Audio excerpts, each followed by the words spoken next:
Okay. The horror of having to have seen that with my own eyes Oh God, it's so bad. is completely offset by the fact that you had to do it. This is not the sort of thing that one could do alone. This requires like a partner in crime or a co-conspirator. I'm not really sure what the right word would be. Something criminal though. This can't have been legal. I mean, the What we fact just watched absolutely cannot have been legal. I am so okay with like the mutual destruction pact that we have undertaken. I'm Like, not. I didn't realize we were signing like a suicide pact. I thought this was going to be like a fun thing that we did together. live, live. I will go through torture if it means that you will also be tortured. Oh God. That's friendship. Welcome to the Cinderella podcast, where we watch and review every Cinderella adaptation we can get our hands on, discussing the same story over and over until we slowly go insane. I'm Liv. And I'm Talon. And today we watched Elle, a modern Cinderella story, which was made in 2010. And oh boy, can you tell. I'm going to go ahead and just call this the bad Disney-Channel Cinderella, because though it wasn't a Disney Channel movie, it feels like a Disney Channel movie. See, the thing about Disney Channel movies is that they are usually so bad that they go back around the spectrum and they are enjoyable once again. This did not make that upward swing. It just continued to plummet. It's almost impressive how not good this was. Just a complete absence of anything even remotely enjoyable. Yeah, and we talked about pacing issues last week with our 5.5 minute fever dream from 120 years ago, but the pacing on this was worse somehow. It was an hour and 38 minutes long. I resent every single one of those moments. They've had 120 years to learn the craft of movie making, and they have done nothing with that. They went backwards. They went backwards. I'm impressed and aghast is the only way I can really describe my mood right now. So, Talon, can you set the scene for our listeners? How does this Once Upon a Time begin? It begins with a whole animated thing that tells you the plot of the whole movie, but lies to you about there being magic. Yes, that is what happens. It's weird animation too. It's very flat. It's kind of like Barbie-like. Yeah, it's like a caricature animation. I don't know. It was weird. It wasn't particularly bad, although it certainly wasn't good. And we're getting a song about something. Dreams. It was dream songs. Honestly, I tuned it out. I couldn't. It wasn't a good song. It was all about like, wow, having dreams is totally cool, and you should follow your heart, girls. And then we got a hard transition to just the same background of animated sort of flowers and stuff, but it's the actress. It is the live actress playing the guitar and singing. And with the biggest butterfly necklace the world has ever seen. She changes outfits approximately 7 times in this sequence. Each outfit has an impressive set of earrings and corresponding necklace. So one of the earrings are those circly chainmail dragon scale looking things that go down to your collarbones, and one was a set of hoop earrings big enough to use as a tire rim, and then there was a necklace that was just took up her entire body. It was bold choices. There were a lot of bold choices. I felt attacked because I remember that jewelry when I thought that looks pretty, and I felt attacked. Oh, I had definitely worn the giant hoop earrings that touch your shoulders. Oh, you sure had. Yeah, I mean, I can't even pretend because Liv is sitting right there. No. And I will say that I never wore giant hoop earrings, ever, because I didn't have my ears pierced. Okay, so this movie was made in 2010, but the fashion is very like 2004. Yes. And we'll get into detail as we go, but there's a lot of like tank tops over t-shirts, or rather like t-shirts open on like a cami inside. There's a lot of like emo checkered dresses that are kind of like Madonna inspired.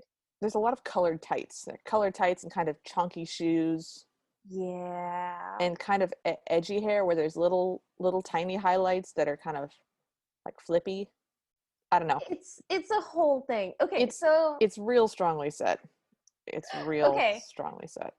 So made in 2010, stars Ashley Hewitt and Sterling Knight. Ashley Hewitt is our Cinderella, kind of.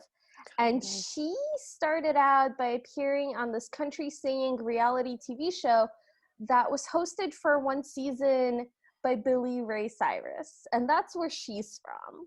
That's Miley Cyrus's father, in case you're not sure. No, I knew. Okay, that. I'm just checking. No, that's fair. Sterling Knight is this Disney Channel guy that was on the same TV show that made Demi Lovato popular. He looks like a beagle puppy. And he's got like the swishy blonde bangs that are very like early Justin Bieber, but longer. Every guy in this show who was under the age of 20 and was not emo had that exact same hairstyle. And that part was weird. He just looked like a puppy. I cannot get over how much of an infant he was. Okay, so during filming, Ashley Hewitt was about 22, Sterling Knight was about 21.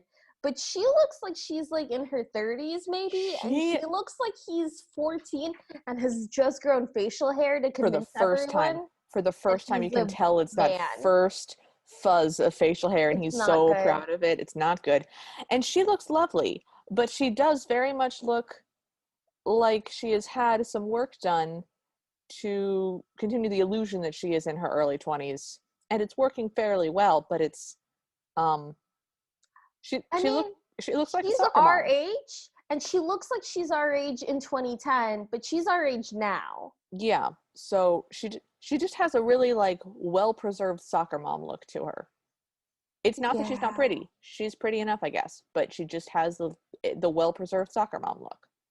So her deal, I couldn't figure it out because her deal seems to be that. Please tell me what her deal is.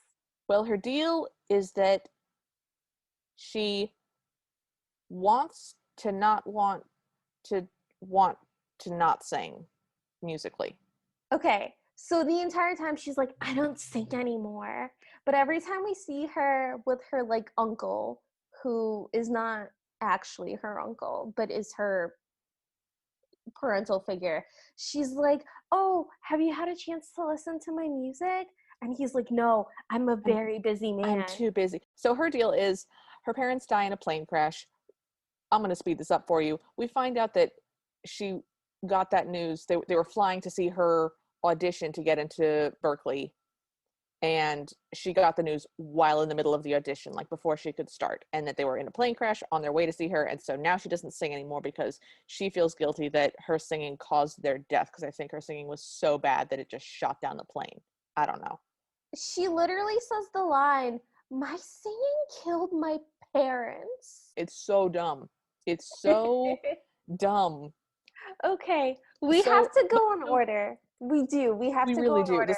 Okay, so she's an orphan. Her parents died in a car crash. Her uncle Alan adopted her.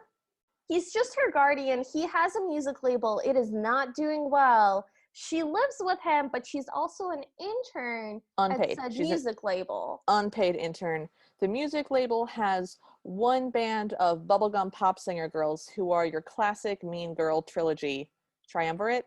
I don't know how Mean Girls organize. They're called Sensation, and they don't like introduce them separately. No. So I'm gonna just call the lead one Mean Girl number 1, even though they tell us later her name is Stephanie, but like it takes literally the entire movie to get that information. No, we get her name within 20 minutes of the movie starting. That's within 10 minutes. Long. I know. We get the second one's name before the end of the film, and we never get the third one's name. She's Sensation with her Sensationettes. Basically. They only exist in poses. They exist to pose dramatically. This is not a visual medium, dear listeners, but Talon is making very dramatic catwalk poses at the camera.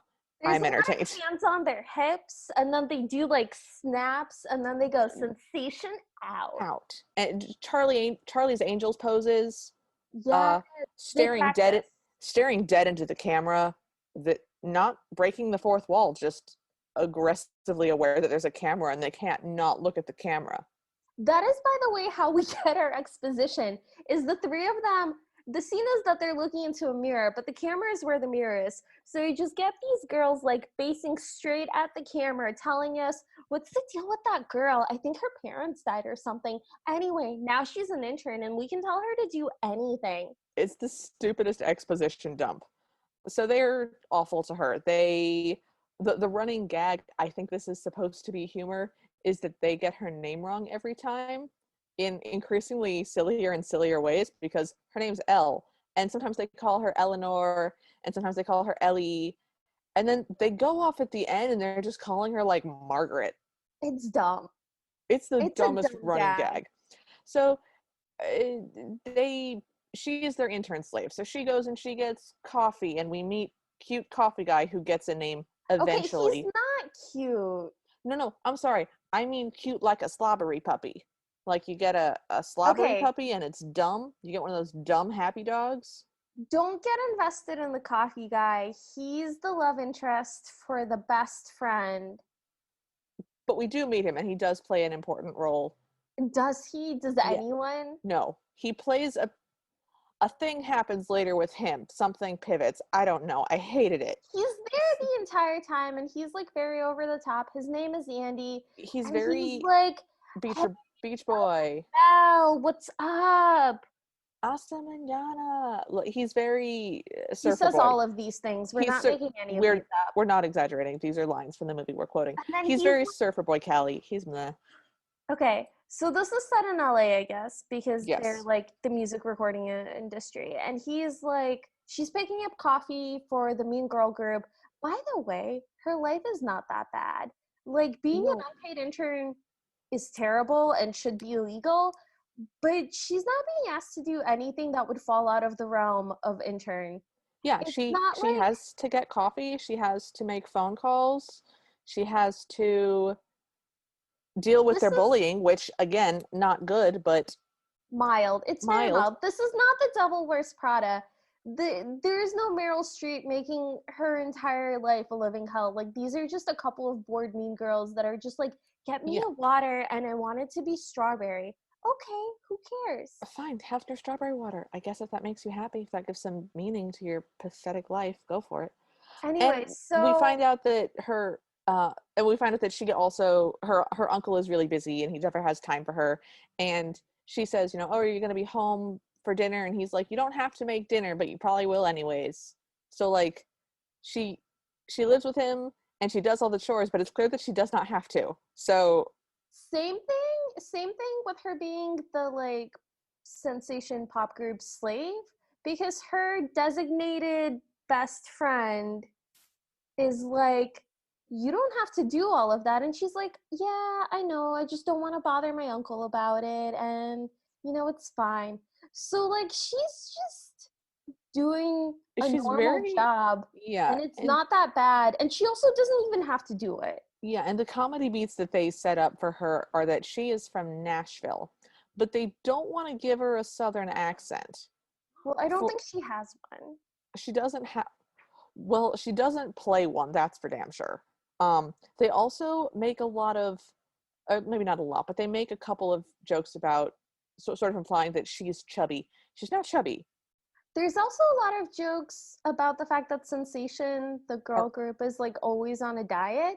And it's yeah. always like, oh, haha, they're not drinking that because they're on a diet. Oh, And it's like, they ate two M&Ms. Oh no, just skip a couple of meals. It's very toxic. it's really gross because they're like both making fun of them for like diet culture, but also like kind of being like, oh, Ella's like not like other girls She's because she eats she's a French fries. she's a bigger girl. Like she's But not. she's not. She's a normal sized human and she is the same size as the Sensation girls. They are maybe a size smaller than her. They could share clothes. It was stupid. I hated it. Do we think that Uncle Alan is the evil stepmother? in this? No, because he's equal parts evil stepmother and fairy godmother. Like, he's just busy and also clearly grieving the loss of, like, her parents as much as she is. Which we'll talk about that later, because he gets referred to as Uncle Alan, but also as sort of dad. I think he was just, like, their partner. I think. Yeah, I think that family must have had a triad poly relationship, because later they mentioned that Alan was there at the birth of their daughter. And he's Yeah. in all their memories. He's in all their flashbacks. There's so many flashbacks in this movie. So what we discover in the first scene after the Mean Girls are like, oh, her parents died, isn't that funny?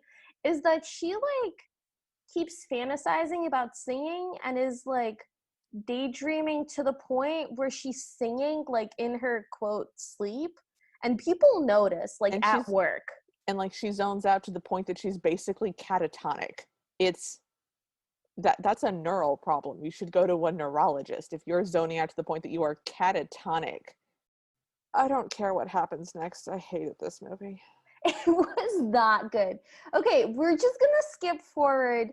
She does a lot of things that are just, like, regular parts of having a job in the, like, landscape that we live in, dominated by capitalism. And we just established that the Mean Girls are indeed mean girls in lots of not very creative ways, and that her best friend is sassy. We do get one very uncomfortable moment. Oh my god, she describes her best friend Kid as the closest thing to a human being here. Oh, that's not the upsetting moment. That's not the upsetting one. That's the one that upset me. I was going for the Confucius moment. Oh, okay. So the actress that plays her best friend is Asian, and I can't find her on Wikipedia. She's, like, not clickable, but she's a person of color, and definitely also of Asian descent. And she's Asian. They're, like, not comfortable with that. Like, They're that is a little not. bit too much diversity for them, and they keep, like, At one point she delivers some good advice, and Elle says, like, thanks, Confucius. And Kim licks a finger, holds it up, and says, I get my East wisdom from the East. And both of our notes just said, what? No. it was a moment. It was uncomfortable. So we find out that teen pop heartthrob Ty Parker is coming to that record label because he is tired of doing teeny bopper stuff because, quote, he's not a teeny bopper anymore.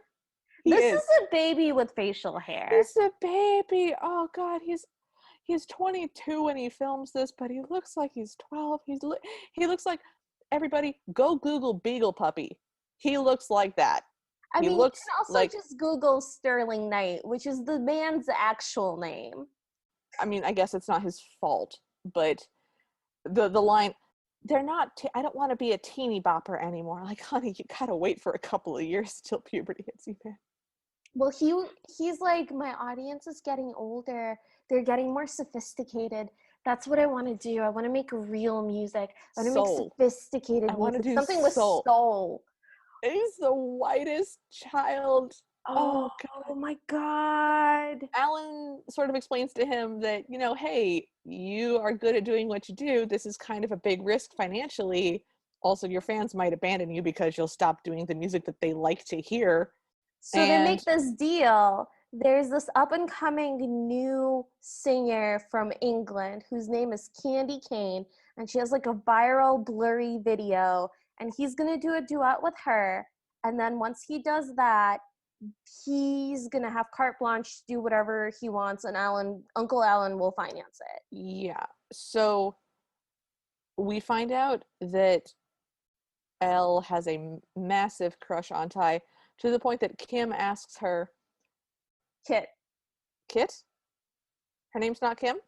No, it's Kit. No, I've got her in all my notes as Kim. It's Kit on Wikipedia, and also from having watched it, it's Kit. My brain is deleting this as fast as I can, letter by letter. Okay, Kit then. um, asks her, hey, didn't you have like a Ty Parker themed birthday party? And Elle goes, 11. And Kit says, when you were 11? And Elle goes, no, I had 11 Ty Parker themed parties. Which is a great thread that doesn't actually pan out to her being weird about him. Nope, does not. They try to plan that out and it doesn't work. Well, that would have given her any kind of personality whatsoever. But it does not. This girl also pulls several muscles trying to emote through the duration of this film. So every time we say she was really upset or then she was sad, we're being very generous. We're being very generous. What happened is her face tried to move and she hurt herself. So I have to say a line. Yes. I have to say a line. And it's my favorite line from the whole movie. So during the meeting in which Ty Parker is talking to Alan and he's like, I want to make real music. I want to make like good music. Alan looks at like the records that presumably were made by Elle's parents and like kind of sighs and goes, good music doesn't keep an airplane in the sky. Oh God, it was so funny. And the thing is, that could have been a reveal. That could have been something that they led and then revealed later, but they don't. They just tell you right away and then reveal it later several times. There's also doesn't know how to breathe. Every time a scene ends, there's not like any time for them to be silent. Like literally someone finishes a sentence, bam, transition. Okay, so when you said bam, transition, that sounds like a hard cut. Talon, would you like to describe what actually happens when the transitions transition from one scene to another? Oh my God, they keep using like weird transition effects and it's like this like whole whoosh situation. It goes wiggly. I've got wiggle transitions. Just it's PowerPoints. It's the back of the book PowerPoint transitions that you would do the first time you made a PowerPoint and your teacher would go, you need to not use those transitions. Those are unprofessional. Those look stupid. It's those.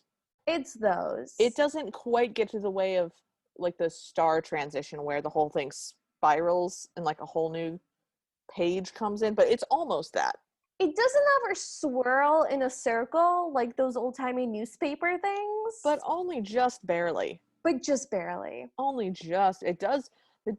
The amount of wiggling in the transitions was There's upsetting. full-on wavy lines. Just big going wavy across lines across the screen. Didn't like it. Also, by the way, listeners, the reason we're having a hard time doing this in chronological order is that we keep getting voiceovers 20 minutes in, 30 minutes in of Elle being like, so this is my life. Like, we know. We've been watching it. This is my best friend, Kim. We know you've... Kit.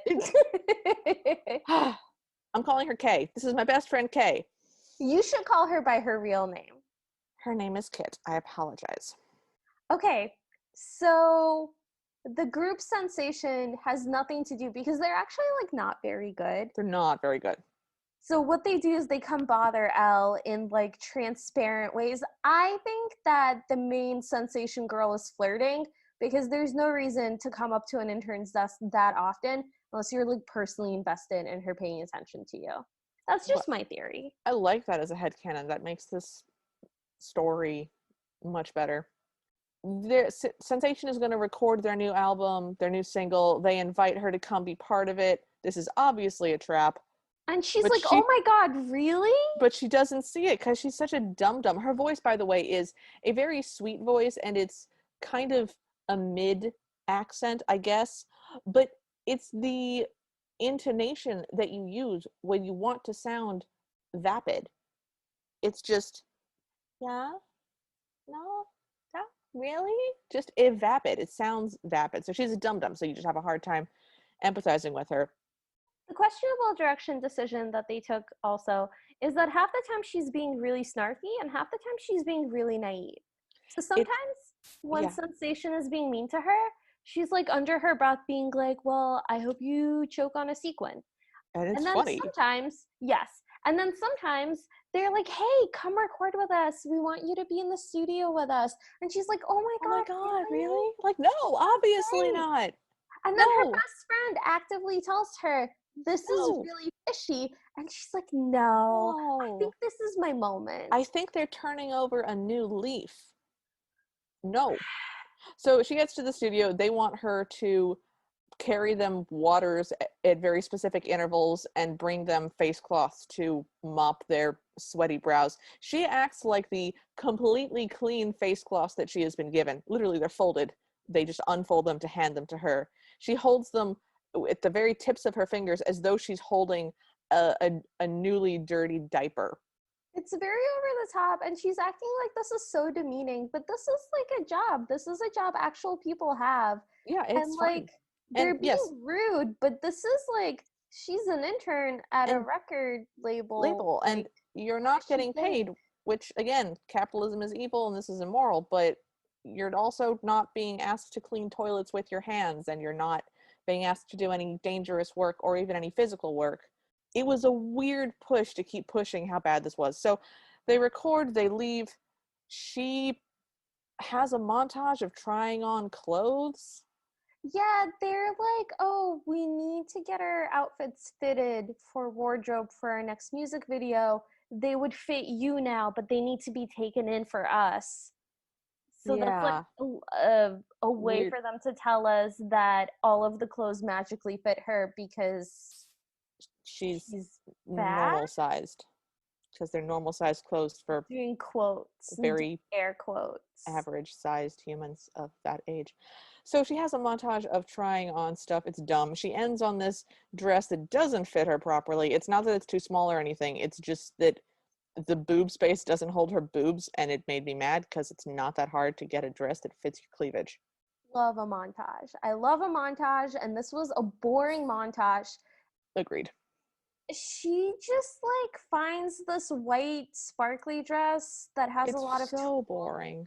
and it's very boring. And it doesn't really flatter her. It's not a hideous dress, but it doesn't flatter her. It doesn't really fit her It's properly. just a prom dress. It's literally It's just a prom it's dress. just a prom dress, and it's not a great prom dress at that. She goes into the studio and starts to sing. We missed a flashback, by the way. She's talking with her uncle Alan at dinner one night about something, and he flashes back to her singing this song, which is the first but not the last time we get this song, which starts, I wish I was a princess. And it just goes like that forever. So we get a flashback to that during dinner. We get another flashback to that immediately afterwards. And then she That's sings. also the song that she records. Okay, this is Yeah, so mean, but in the flashback, there's like a little girl playing her as a small yeah, child. This is not yeah. the same actress. That little girl can't sing. Not at And all. like, I say this as a person that can't sing, Nope. that little girl can't sing. Nope. Cannot sing. It's unpleasant. And so I was like, okay, cool. This is a child who is learning to play guitar and learning to sing. Maybe this will be. I wasn't expecting that to be the song that came up. I was expecting it to be a different song so we could learn how much she had grown as a songwriter and as a performer. But no, she sings that song and we get the whole thing, all 4 verses. And Ty Parker shows up in the middle of it, just sits and listens to her, and is just swooning. He's never heard somebody with an acoustic guitar before because I can't stress enough how middle of the road the song is. It is your average crossover pop country hit where it's just a girl with a guitar and she's singing about how much she loves her parents. That's the Yep. song.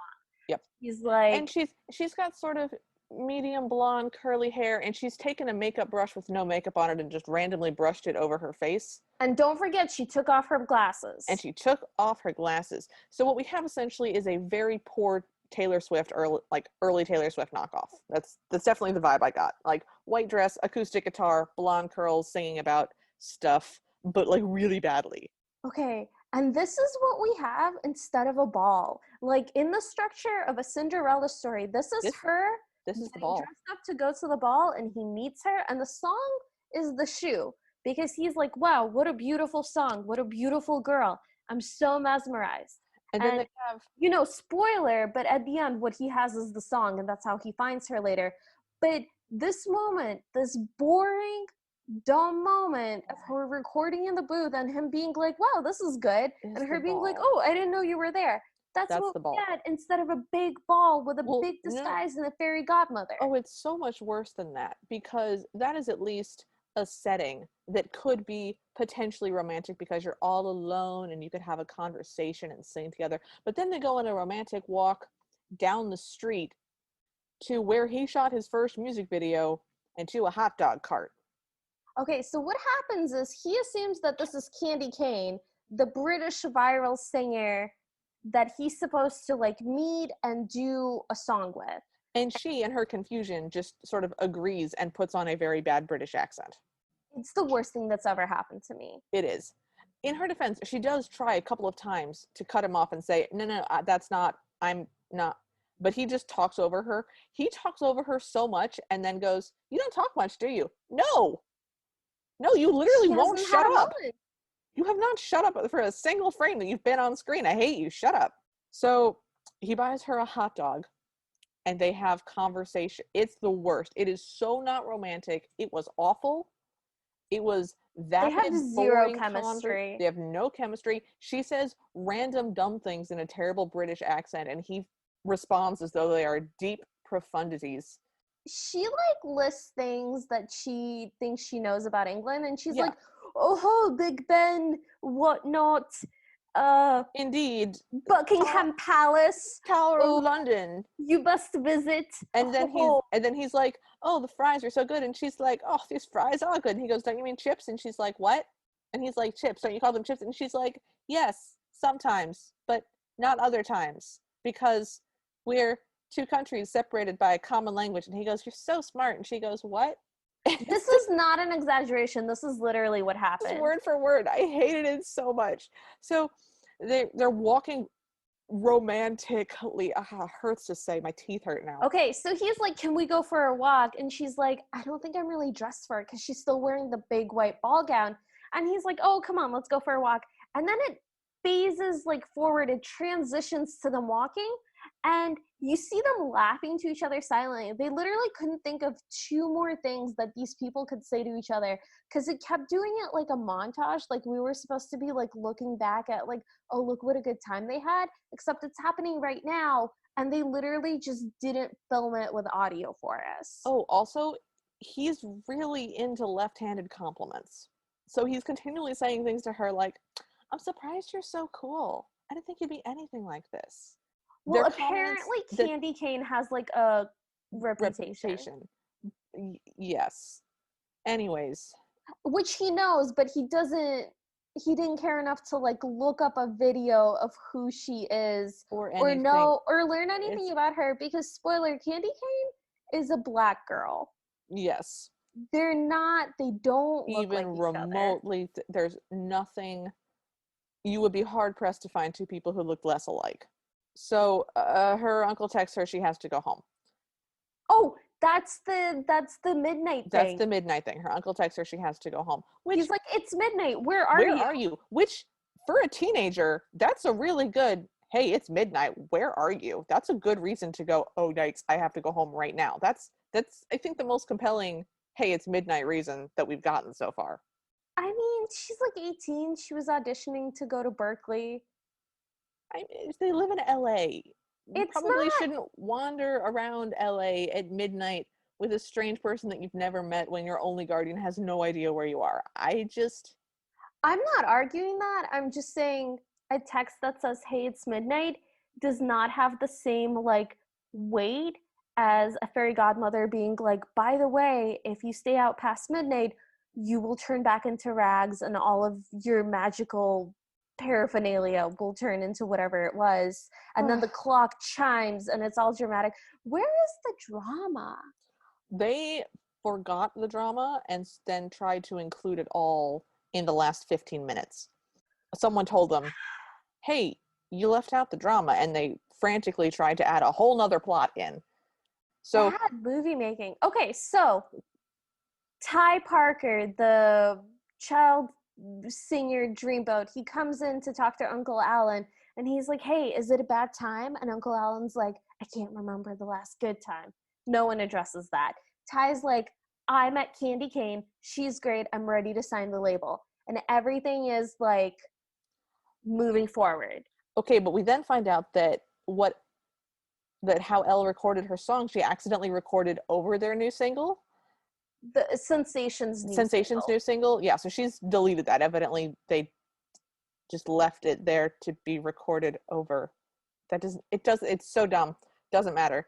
So, It honestly is not like a major plot point, even though it starts to look like it might be, because there's like a police officer there, yeah, and they're interviewing people, and they're like, someone broke in, somebody recorded over the album, we can't get it this is back. yeah, no, it's Doesn't come up. doesn't go anywhere. So Ty has a meeting set up with Candy Cane, The real Candy Cane. the real Candy Cane, who is played by a Cheetah Girl. If you're a Cheetah Girls fan, she's played by Aqua, doing a frankly not great British accent. Not a great British accent, which you wind up being able to forgive at the very end. Not great accent. So she shows up. She's terrible. She's very, let me rephrase. The movie would like you to think that she's terrible. I liked her. I liked her too. So she's bossy and she's kind of, she's over the top. She keeps calling him darling. Darling. She's a sort of sexually aggressive.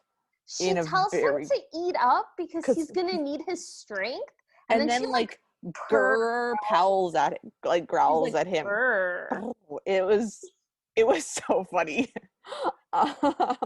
She's doing her best Eartha Kitt, despite the fact that she's the same age as him. I'm into it. I think it's working. She does a much better job having a creative persona and at least a personality.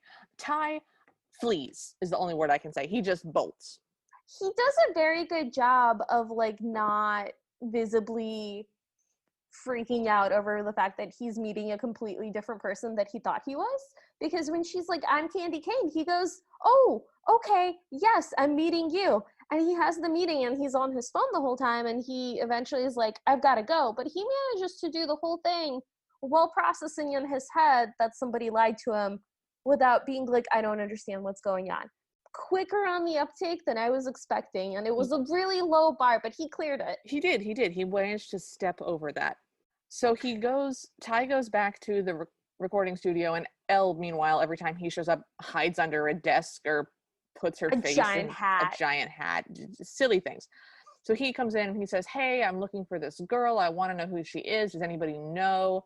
And nobody knows anything except for Kit, who tries to get Elle to come out, but Elle refuses, and there's some awkward comedy moments. Elle is hiding under Kit's desk, and every time Kit is saying anything even remotely close to letting slip that she knows that Elle is the mystery girl, she just kind of like punches her in the leg.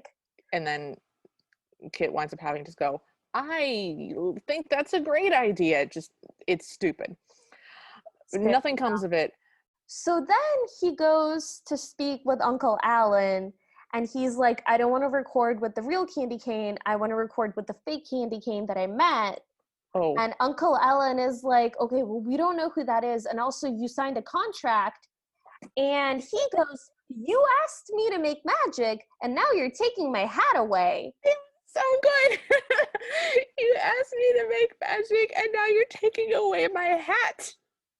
And I'm sorry, is Elle the hat? Am I supposed to think that's romantic? I have no idea. It's so funny. And Uncle Alan is like, okay, well, Candy will sue us if you don't record with her like you said. And Ty Parker is like, I'm finding this girl. I'm not letting some stupid lawsuit get in my way. Yeah. So then we have the radio interview. This radio interview is so dumb. So he goes, Ty Parker, he wanted to call him Sterling Knight because that's an even sillier name than Prince Puppy. I have him as Prince Puppy all through my notes. So he goes on to this radio station, and it's this other actor from the Disney Channel who I've seen before, but like don't recognize from anything in particular. And he's like this DJ, and he's like, so what's going on? And he's like, I met this girl. I really want to find her.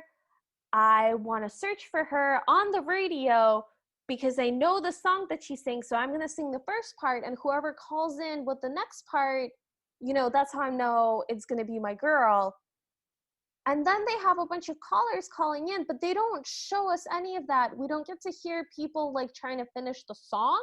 Yep. We just see the DJ like emoting like, oh no, that's dumb. Oh no, that's bad. no, it's not rap. We're looking for a song. Yeah, that part was a little bit funny, but because he did a good job reacting to what were obviously terrible call-ins. But why However, wouldn't they play those for I have us? no idea. Also, you missed the most important part of that. There are approximately 17 cuts in that conversation Oh that my cut, God. that have flash cuts.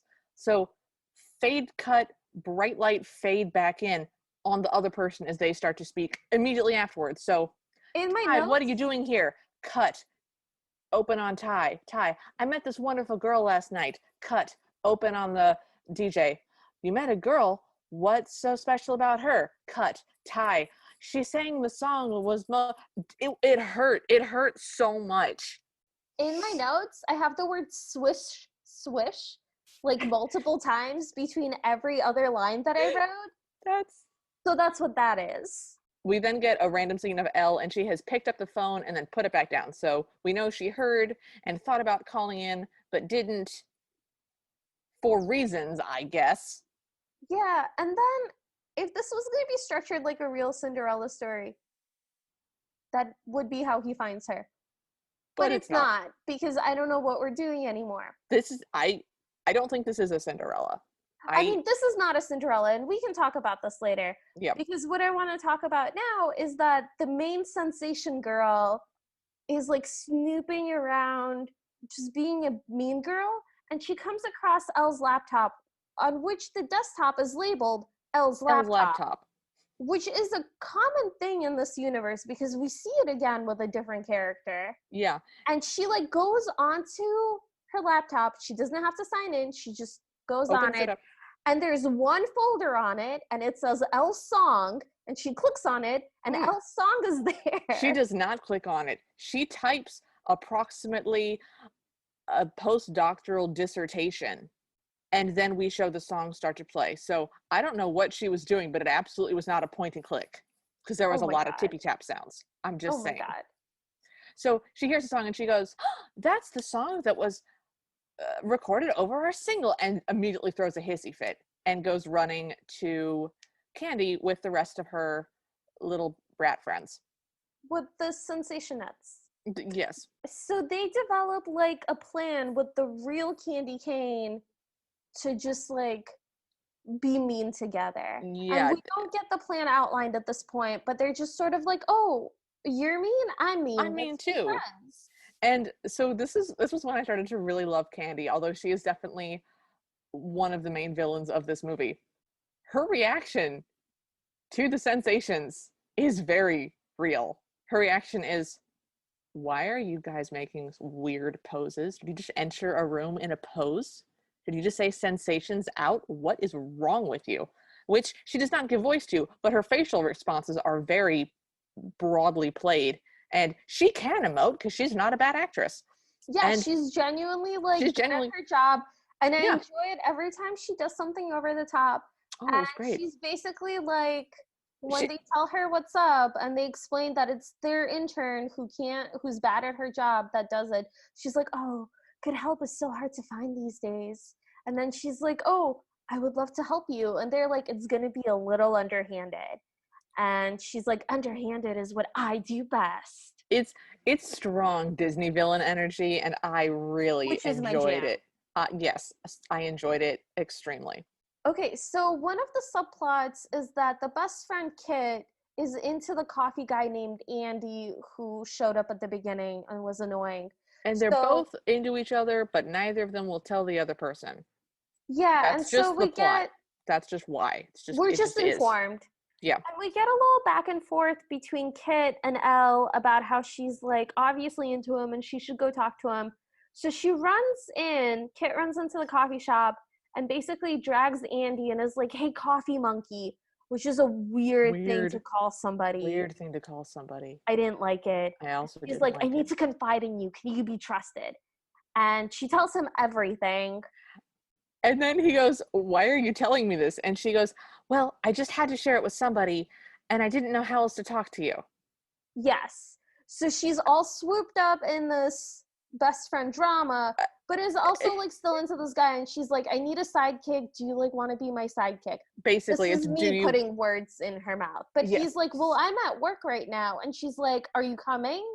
And he's like, okay, I'm coming. No, that's later. This is when they just meet, and he's like, wait, is there an us? And she's like, did you want there to be an us? And he's like, I would like there to be an us. And they're like, okay. It was so stupid. Okay, But so they have more chemistry. is... They have more chemistry with each other than Prince and Prince Puppy. Okay, they don't have any chemistry with each other, which is still more than negative chemistry. So I'm with you on that. Okay, that's fine. They're not actively repelling each other away. So we find out that Andy went to high school with Ty or something. That was the point of that conversation. Which is weird because they have the same hair, and like, why do they have the same hair? It's so weird. It's Justin Bieber hair from then, early Justin Bieber hair. It's 2010 swishy hair. Yeah, it's bad. It was an unfortunate look. I'm glad we moved past it as a society. I was always into that look. Gross. Oh, okay, gross. My husband, who I'm married to, at the time rocked that look. He had swishy bangs. I remember. We all went to high school together, by the way, podcast listeners. And I was into it, and I stand by it. Swishy bangs is where it's at. No. Anyways, so what's happening is they're gonna have this big party at Uncle Ellen's house for Candy Cane. Yeah, her like welcome to America party. And this is not the ball scene, by the way. No, it's not. This is the trying on the shoe scene. Is it? It? We're both just trying to figure out how to explain what happens next. So they're having this party, and the music in the background is like cool people music, and they go, LA, LA, LA, LA people, we just want to party. Yeah. And then they go, New York, New York, New York, New York people, we just want to party. And they do it with Miami, and it's got like this heavy thudding beat. I am amazed that you picked that up because I wrote it down because it's so terrible. I want to tell you that my head right now is like, what is Talon talking about? I have no memory of this music whatsoever. I've deleted it from my head. The reason that I was so focused on it is because the plan that Elle and her friend Kit and Andy came up with is that Elle is going to show up to this party. That's at her house. It's at her house where she lives. So she was probably invited anyway, in like a nice dress, which is fine. It's like a regular dress. Yeah, it's a sundress. She's going to pick up a guitar, and she's going to play the song. So there's like this thumping music, and it's a party, and she just picks up a guitar and starts singing an acoustic song that starts with, I want to be a princess, the fairest all around. She sings the princess song again. This is like the fourth time we've heard the princess song. This is the fourth time that we get the princess song. It, by the way, continues, and if you leave my kingdom, you're never really gone. Yeah, I refused to listen to or write down any of the words other than I want to be a princess. So she's saying this at this party. Okay, wait, hang on. I need to back up for just a second. So when Kit and Elle are on screen explaining the plot to one another so that we can hear it, Elle is literally back to back with Ty. She is 6 inches from his back. They're all on screen together, the three of them. And less than 5 feet away is the entire Sensation group. Listening to the whole thing as well. Kit could literally just push Elle. She would stumble back, hit Ty. He would turn around and see her and would recognize her because she was not in any way disguised. So no, she goes the guitar route, which is kind of like Cinderella fitting in the shoe, I guess. Yeah. So she picks up the guitar, and then we cut upstairs, and Candy Cane is dressed in a Halloween costume and has broken. It's good. I like it. It was a good Halloween costume. It's very gothy. It had a green one shoulder, one sleeve, black dress with like green frills on it. It was very 2004. And this movie is from 2010. So. Yeah, so just saying. So she's looking for embarrassing or incriminating things in Elle's room, and what she finds is a box labeled Ty Parker, and it's all of the memorabilia and stuff that she had from her, as we previously mentioned, 11 Ty Parker themed parties. Genuinely embarrassing. Genuinely the most embarrassing thing a person could find in your room. Quite embarrassing. We cut back down. Elle sings an uncomfortable amount of the song, more than I would like, more than a single line. Oh She yeah, sings, all of the songs in this movie go on for like the entire song. oh yeah, Never cut. They several never cut verses. it. No, never just like first couple of lines and montage ending note. Nope, we get a couple of verses and a couple of choruses every single time. I mean, this is a star vehicle for someone who has 0 star power, Yeah. is what's happening. Yeah. So she stops because we start to hear screaming, cackling from upstairs. I also wrote down the word cackling. Yeah, I mean, it's cackling. That's what that word describes. She puts the guitar down and goes upstairs. There's now several people in her room, shrieking and laughing because Candy has arranged her memorabilia stuff into a shrine To Ty Parker. to Ty She Parker. lit all the candles. It's a whole thing. It's a whole Which thing. means she had the candles to begin with. Yeah, so it is genuinely embarrassing. So Elle comes in, sees it, starts to cry, leaves. Ty comes in, and in a good moment, his immediate response is, "That's so mean. That's such a horrible thing. Why would you do that?" And goes to find her.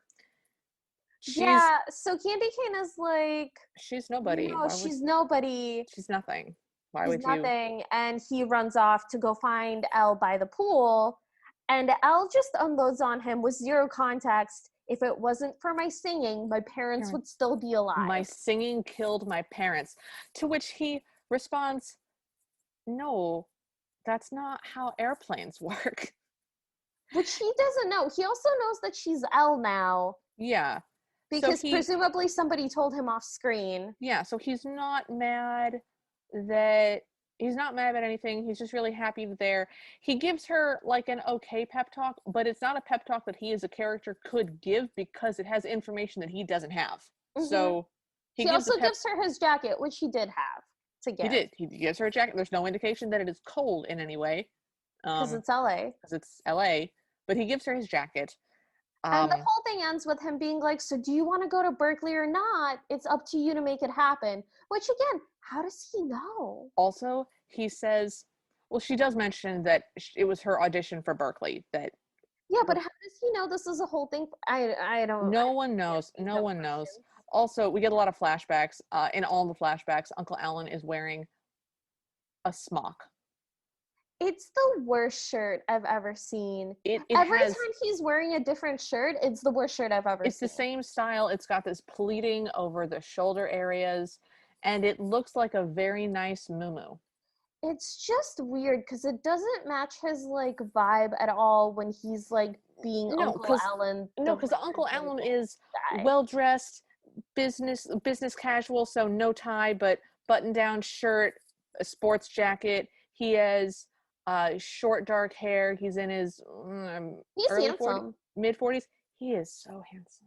He's very handsome. Yeah.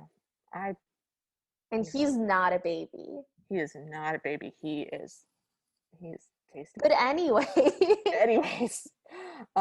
So anyways, Ty at one point says to her during this pep talk about the song, "It's perfect and it's you." And my notes I wrote, one of those things is true. Oh. And okay, so they leave together. Yeah, they leave together after this moment, and then Candy Cane walks out from the bushes, walks onto the scene, strikes a pose with her hands on her hips. She strong flounces onto the screen. There's like a lot of like shoulder movement as she walks. Yes, she does a big head toss and says, I don't know, something villainous. I didn't even write it down. I spent the entire time writing down ugh and like over and over again. No, make it stop. So Elle is helping Uncle Alan clean up the party, and he talks about how much he admires her parents, and how he was there at her birth, which is when Talon and I decided that must have been a poly couple, because there's no reason to have your best friend present at the birth of your first child. It's a strong choice. And he talks about how her parents always wanted the music was always more important than the money, and he remembers that now. And he's the one who tells her that the song is perfect and that it's her. And I was like, how would you describe this next bit, Talon? We get this montage of like scenes of Elle and Ty Parker working on music together, but there's like this song happening like over top the whole thing, and it's not the song that they're singing. No, It's no. just the song that's happening, and it's the worst song in the world. It just sounds like a pop boy band from the early 2000s, and it's like, girl, you gave me the courage to love. And it's also filmed with one of those old Vignette filters. So it looks like a weird home video montage. And it's them playing music and them throwing paper at each other. And I think it's supposed to be a cute love interest montage, but it is not, because I cannot stress enough how much negative chemistry these characters have with one another. The reason that it's a montage instead of an actual scene of them interacting is that they couldn't write a scene with them interacting that we would believe. So they just like slapped some music on it, which is exactly what they did when they were taking their walk, is that they just showed us a montage of them laughing while music played. Yeah. So, dear listener, at this point we have reached the end of what could even charitably be called a Cinderella story.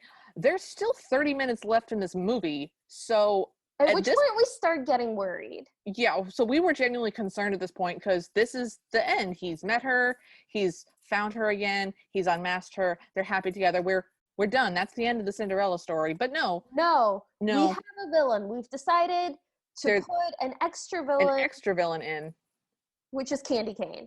Yeah, so she shows up with her lawyer to Alan's office and is screeching about suing everybody, contracts and stuff.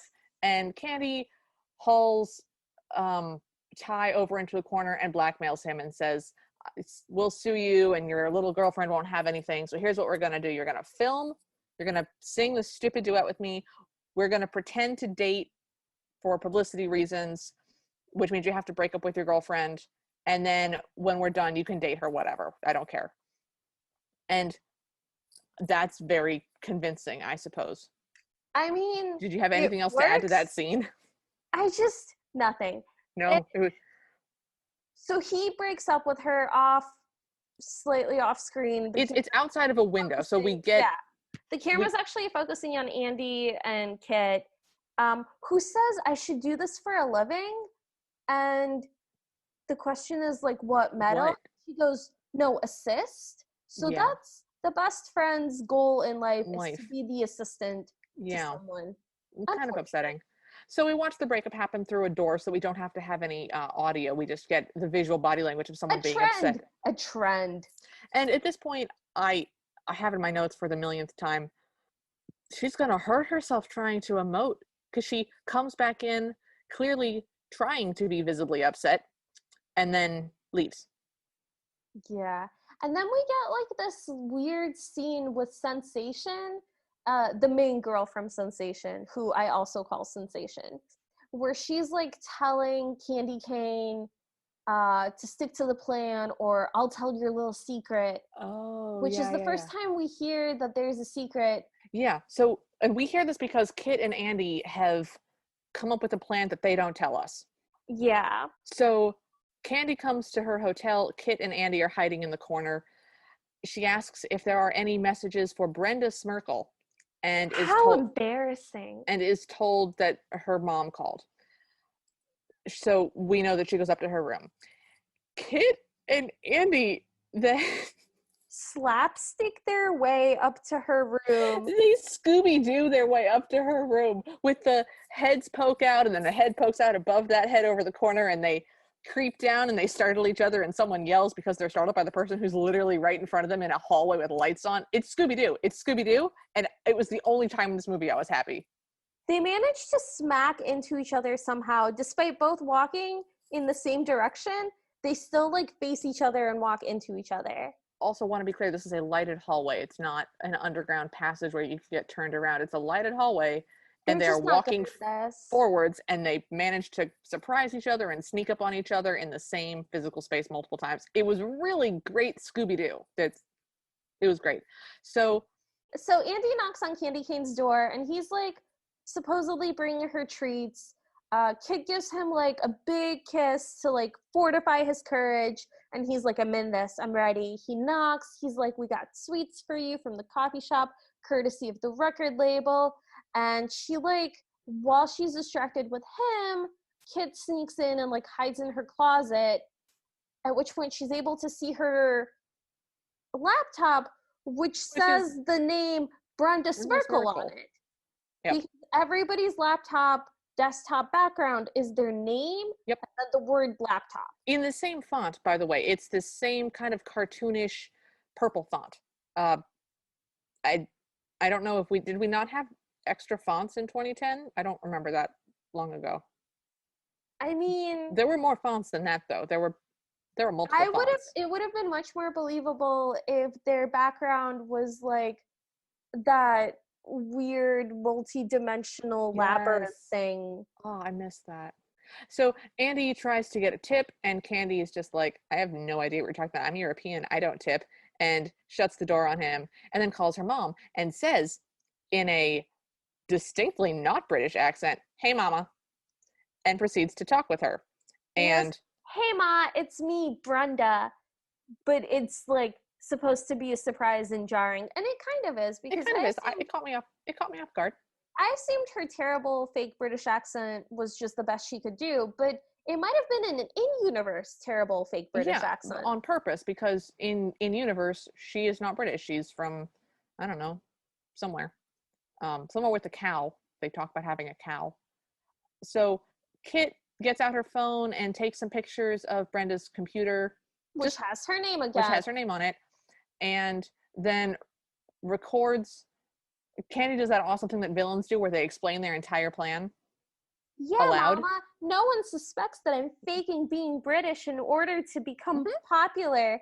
And that little girl, and I blackmailed him into dumping her, so that's why he did that, so that won't be a problem anymore. And so Kit films this whole thing on her phone, and then comes out of the closet, grabs Brenda by the arm, and just hauls her back down to Alan's office, which was pretty funny, actually. And we get like a smash cut, and it works, and like we don't see any of the actual conversation happen, but basically the next scene is like Uncle Alan laying down the law and is like, it's a felony to pretend to be British, I guess. And also it's fraudulent, and therefore it's a felony. It was, I don't think any of those things are true. I mean, you can perpetrate a fraud, but I think Candy Cane would have to exist. I don't think. I guess because she signed with a name that wasn't her actual name. You're allowed to do that. Didn't they pay to fly her over? How did that work? You're allowed to do that. You're allowed to have a suit. Lady Gaga's name is not Lady Gaga. I just want to be very clear. Like, you can have a name that is not your name that you record under. It's just, that was stupid. It was stupid, and I didn't like it, and it was stupid. Anyways, so at that point, we realize that Elle is nowhere to be found and no one knows where she is, at which point everyone goes, oh my God, the audition for Berkeley, and flees the scene. Okay, and then we get this like rock girl who's like emoting and is playing good music. It was fire. And I'm like, why isn't this our Cinderella? Who is this girl? Who is this? And can we get her Cinderella story, please? I want to know what's up with her. And then all the judges at Berkeley are like, yes, thank you very much. And the flat monotone. Very bored voice. Very, thank you for performing. Yeah, and she looks kind of like dejected, and she gets off stage.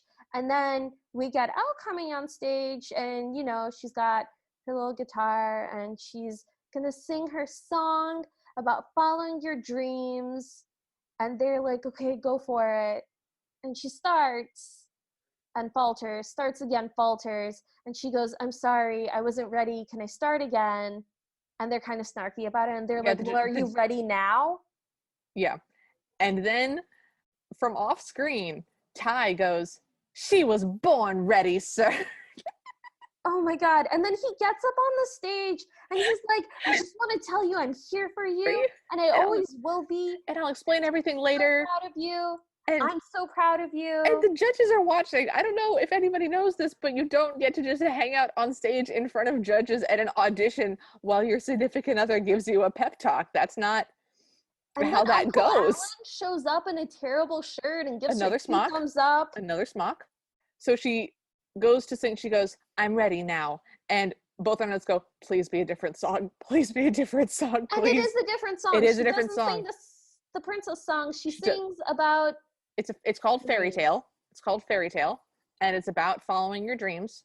And the song is okay. It didn't hurt to listen to. It's fine. It was fine. The judges are dancing in their chairs like they're at a Queen concert. They're jamming. They're full on, like, they're jamming. grinning. They're so into it. And then the song ends. Also, Ty is her backup guitarist. Yeah, I'm not convinced he knows how to play guitar, but Me there is neither. a scene in which they play guitar at each other, and I guess it's supposed to be a moment, but it's just... But it's not. And his face is completely devoid of emotion the entire time. So I have to think that she introduces the song as something that she wrote, and I hope this was their duet, because she has 2 backup guitarists and a drummer.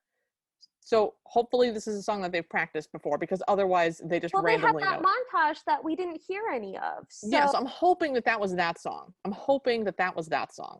Possibly they wrote this garbage together. Maybe. That would explain why it was less awful. So then her song ends and the judges sit and look very judgy and somber, which is weird because we just saw them dancing in their chairs. Okay, so then the judges all stand up for a standing ovation and they're like, "Welcome to Berkeley." That's not how auditions work. It's auditions for a scholarship. That's not how anything works. You have to apply, like, your grades matter. I literally wrote down, "That's not how any of this works," with 5 question marks. Yeah. And then they kiss on the stage, still in front of the judges. And it's a cute enough kiss. It's well enough shot. But again, there's no chemistry with these characters, so it was gross. I didn't like it. And then we get another voiceover that goes, "See, that's me, Elle Daniels. And maybe there is such a thing as fairy tales because we all lived happily ever after." And then we get a Breakfast Club close where we tell what happens with everybody next. We missed a funny moment. I think of that as the Legally Blonde close. The Legally Blonde close? Yeah, we get that close. We didn't tell you about a funny moment. The Sensation girls also get fired from the station, and Kit rips the wig off the main one because it turns out that her luscious red hair was a rig. To wear a wig, I guess. Yeah, it's embarrassing, I guess. I didn't. Okay, so Elle graduates with honors and becomes the #1 female recording artist, specifically at her uncle's record label. Which we now know doesn't have anybody else because they fired Sensation. Apparently Ty does an acoustic record and it goes like platinum. Triple platinum. Who cares? The main mean girl becomes a wig model, and the other 2 girls become wardrobe people for Lady Gaga. Which sounds amazing. Right? Like, how is that a bad thing? I mean, if you're in the music industry and that's what you want to do, that would seem like a good gig. That sounds like a blast. Instead of being like lackeys. So Talon, what does Candy do? Okay, so Candy Cane goes to Australia to pose as a Japanese pop star, which, like, more power to her. If Iggy Azalea can rap in America, I just, like, she can be anyone she wants. I don't even care. I loved it. It was great. Kit and Andy okay, so Kit appears in my notes as Kit now. She's been Kim for the entirety. She appears as Kit for this one last sentence. Kit and Andy start their own business of being private investigators. They're dating / private investigator services. So they're matchmaking and private investigator. I've just got Scooby-Doo in my notes. This is just Mystery Inc. This is how it starts. Mystery Inc. would be a really cute name for that. Yeah. And we find out that the record label is doing great, but Alan still doesn't have time for a girlfriend. Because he's still mourning the loss of his 2 partners. They died like 6 months ago, man. But the look he gives the camera is kind of sultry. It seemed more like so he's by the still way, available for you. Still single. Just want to make very clear, like when you're talking with someone and they manage to work into the first 3 sentences to you that they've just gotten divorced, and you're like, oh, so you want to make sure that I know that you're single. That's what's happening. I love how you got a flirty vibe and I got a grieving widower vibe. And we're both like, I'm into it. Alan was so hot. He was such a silver fox. So that's how the movie blessedly ends. Oh, thank goodness. Oh God. That was terrible. It couldn't have happened. No, I was gonna say it couldn't have happened soon enough, but like it took so long. It took forever. It was like a full-length movie. It was over an hour and a half long, and it shouldn't have been. It shouldn't have been. It should have stopped when the Cinderella part ended. And Yeah. even if it had stopped when the Cinderella part ended, the pacing would have been awful because we kept getting exposition dumps halfway through the movie. It was weird. Okay. On Wikipedia, it also claims that it's a teen musical comedy drama. Where was the comedy? I think they kept it was the we didn't say your name right again. And Oh, Kit was genuinely kind of funny. Kit was funny. Kid had all of the charisma that our Cinderella didn't have. Kid I is wanted played I wanted Kit to be the Cinderella. Kid I is wanted played by Juliet Hingley, who doesn't have a Wikipedia article. She was adorable. She did a great job acting. She was lovely. I enjoyed most of her performances. The performances of hers that I did not enjoy were sort of not her fault. Like, this is an incredibly stupid scene, or it's terribly written, or it's completely out of character. But in general, she was a hoot. So, I Talon, mean, she had garbage lines to work she with, had and garbage she lines. sold them, She did. and She she was did. adorable, and she was just like the best friend to a very boring white girl. All right. So, Talon, highs and lows.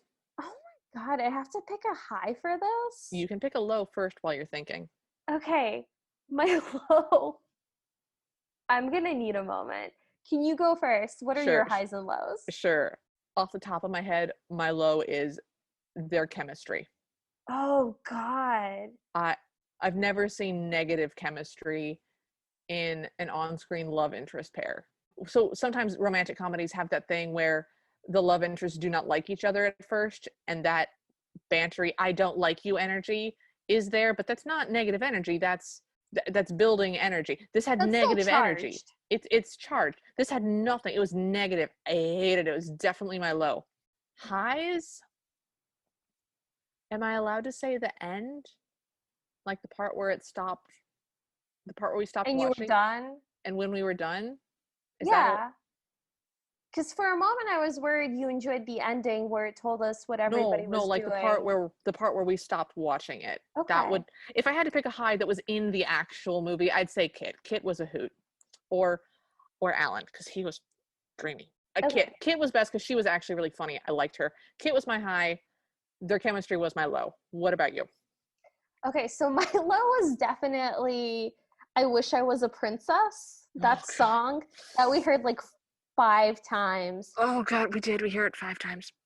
Every time she started singing it, I was like, they can't possibly make us listen to it again. Yeah, But then they did every single time. our so we have a chat open with each other while we watch this because we don't like to suffer alone. And every time that song would start, both of our chats would just descend into no, no, no, no, no, please don't do Oh, it again. just always, just always. Oh, okay. My high was you asked me to make magic and you take away my hat. That was a fabulous line, although they definitely got it accidentally. My actual high is Candy Cane. Every time she's on screen, I'm like, why is this happening? But in a slightly more positive way than when anybody else was on screen. Yeah, the vibe that I got was, where is this movie? I would like to watch the movie that she is in, the movie where she is the main character. Like she Why thinks aren't I she is. why aren't I watching that? I don't. Dear listeners, I picked today's movies. So the reason that Liv isn't watching a better movie is because of me. It's your fault.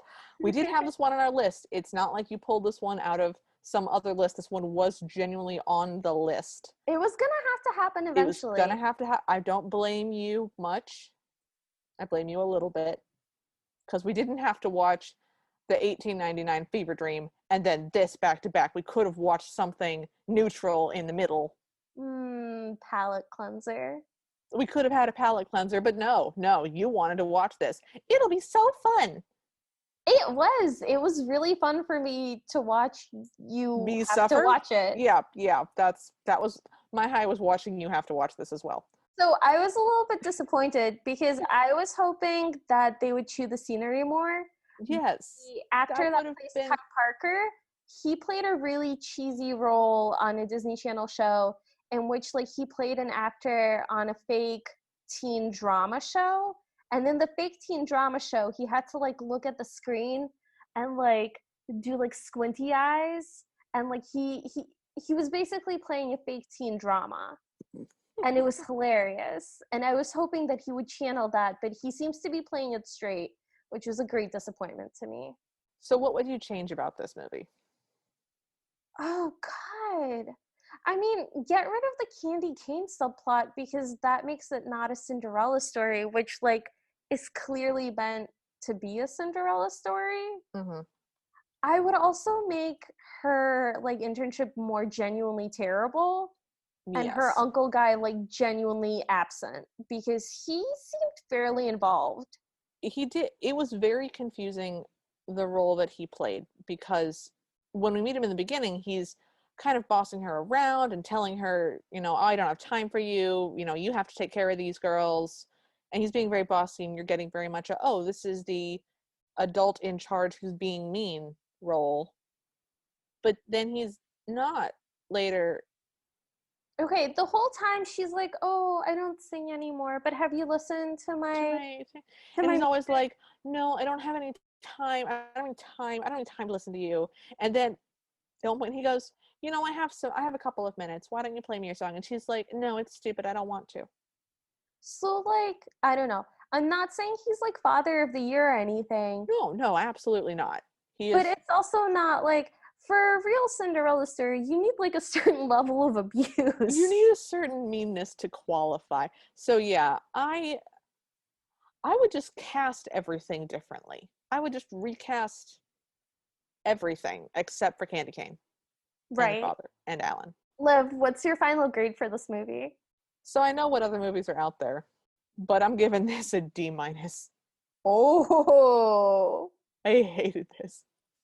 I hated it. I hated the songs. I hated the acting. I hated the characters. I hated the writing. I hated the sets. I hated the transitions. I hated the opening. I hated the close. I hated this movie. D-. Wow. Okay. What about you? C-. It was not good, and I enjoyed none of it, but it was also not actively like stabbing me in the eyeballs. Hard disagree. Hard I disagree. just feel like I wasn't mad during any of it. I was mad during all of it. I could see giving this a D instead of a D- because of a couple of key performance. I'll give it a You don't D. have to change your grade. You don't No, have I'll to give change it your grade. I'll Okay. give it a D because Candy Cane was fabulous and Kit was really funny.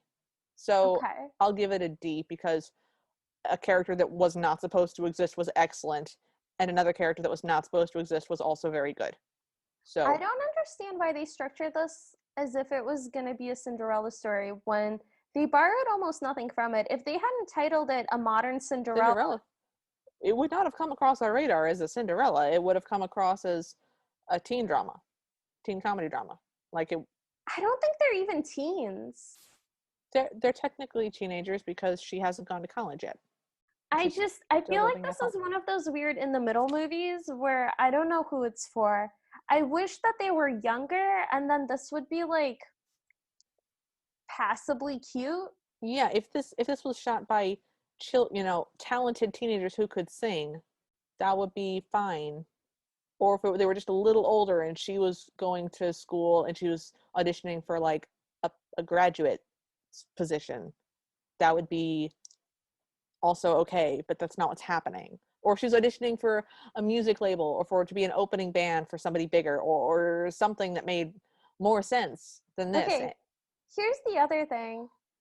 The movie's really disjointed in what her goals are, because at first it starts out feeling like she wants to be a pop star, but then you Yes. get that whole Berkeley sidetrack. So nothing ever really comes from her recording that I Wish I Was a Princess song. Nothing except that she gets this puppy prince. Yeah, like it doesn't get on the radio. She doesn't become like a hit. She doesn't even use it for her audition. So I don't know what we're supposed to get from that. It was just there to make me angry. Mm. So I feel like the answer to this is pretty clear, but Talon, should our listeners watch this? No. No, absolutely not. Great, cool. I mean, it's one of those movies that's not bad enough to be enjoyably bad. It's just not very good. It's just annoyingly bad the whole time. in a way that isn't even fun to watch. I had fun. Okay, I will say this. Watch this if you can bully somebody else into watching it with you, and then you can watch them watch it, and then it's worth it. I would agree that watching this with a friend who you enjoy watching suffer is a saving feature of this film. Well, it's almost midnight, so thank you for joining us. If you like this episode, please leave us a rating or a review. We'd love to hear from you, so follow us at CinderPod on Twitter and Instagram, like our Facebook page, or email us at thecinderellapodcast@gmail.com. If you want bibbity bobbity bonus episodes, or to hear us discuss this week's Cinderella again, but with more adult beverages, and I gotta be honest, it's gonna be like 90% talking about how hot Uncle Alan is. It will be. It's going to be my fault. I'm not sorry. You can join us in the Ever After Party. You can access that by supporting us at patreon.com/cinderpod. Our intro music is Bad Ideas by Kevin MacLeod. You can find him at incompetech.com. Until next week, we hope you have a happily ever after. Don't watch this movie. It wasn't Don't watch good. this. Don't do it. Don't do it. Make better decisions. Oh, choices.